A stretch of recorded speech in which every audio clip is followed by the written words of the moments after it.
a gente vem trazendo, né, esse olhar para o desfraude na perspectiva da criança como protagonista, né? Ela como o agente ativo desse processo e o adulto como alguém que vai dar suporte para esse processo, que vai acompanhar a criança, dando todo o apoio que ela precisar, mas não sendo ele, o adulto, o condutor do processo, o que determina todas as etapas, o que deve acontecer e quando.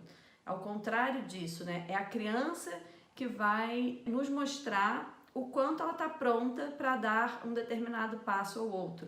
O papel do adulto é de conhecer o desenvolvimento infantil, é de conhecer essa criança, de reconhecer esses sinais. A gente chama esse desfraude, né? Quando a criança é a protagonista, quando é ela que determina o caminho, é um desfraude ativo do ponto de vista da criança. Ao contrário do desfraude passivo, que quando a criança está sendo o tempo todo conduzida pelo adulto, quando é o adulto que determina o que vai ser feito, quando vai ser feito, quando acontece os treinamentos, né? Para que a criança passe a ter controle dos esfíncteres ou controle da situação, né? Que ela possa seguir as orientações do adulto. Então, no desfraude passivo, é a criança seguindo as orientações do adulto. E no desfraude ativo, é o adulto dando suporte para a criança, né? Que está se desenvolvendo e que está mostrando que está pronta para dar o próximo passo.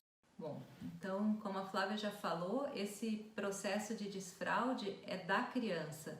A gente tem que deixar a criança ser protagonista desse processo e nós coadjuvantes, entendendo da melhor forma como é que se dá esse processo para poder auxiliar essa criança na medida do necessário. Então, não somos nós que decidimos quando vai ser retirada a fralda da criança, e sim é a criança que retira essa fralda quando ela estiver pronta. E o nosso papel, então, é compreender todos esses sinais para auxiliar essa criança da melhor forma. E aí tem alguns aspectos que vão contribuir para que a criança possa passar por esse processo de desfraude sendo a protagonista, né? Nesse desfraude ativo. E esses aspectos, eles não estão necessariamente diretamente envolvidos com o desfraude, com o processo de desfraude em si. Eles estão até anteriores ao momento do início desses primeiros sinais do desfraude. Por exemplo, quando a gente, como cuidador, consegue estabelecer um vínculo de segurança e uma relação afetiva que transmita segurança afetiva, que transmita estabilidade para esse bebê,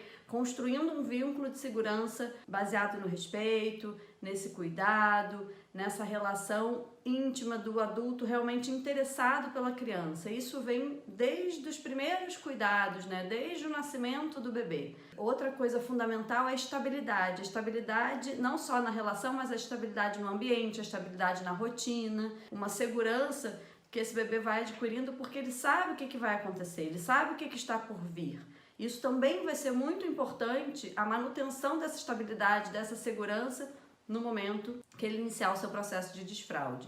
Esse adulto, ele precisa confiar no bebê, nas suas potencialidades, nas suas capacidades, e não só confiar, mas fazer com que essa criança perceba essa confiança, né, que esse adulto tem nele, fazendo com que ele se sinta capaz, com que ele se sinta potente, porque assim ele vai ter iniciativa, não só no processo de desfraude, mas em todos os outros processos, né, de conhecimento, de descobertas que ele vai vivenciando ao longo da vida. Além disso, o respeito por aquele bebê, por aquela personalidade, pelo ritmo dele, né? Cada um, como a gente falou, eu tenho 2 filhos, um desfraudou de um jeito, outro de outro, a Paulinha também. Vocês que estão nas escolas, nas salas de aula, se a gente for olhar, cada criança vai ter uma peculiaridade, uma particularidade na sua personalidade. E a gente precisa respeitar isso também no processo de desfraude. Então aqui fica uma dica para os adultos: renunciem às expectativas e ansiedades.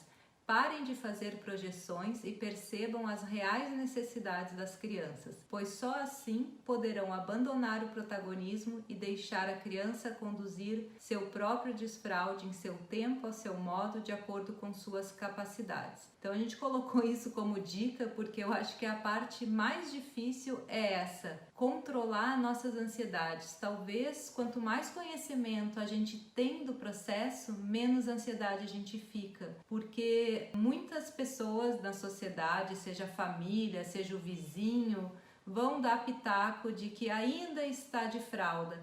E quando a gente não tem isso muito bem esclarecido dentro de nós, como é que acontece esse processo, a gente fica mais ansiosos, né? Então, sabendo esse processo, como é que se dão todas essas etapas, os sinais de desfraude, a gente consegue manter a calma e deixar que esse processo aconteça por parte, como a criança, como protagonismo, que esse desfraude seja ativo por parte da criança.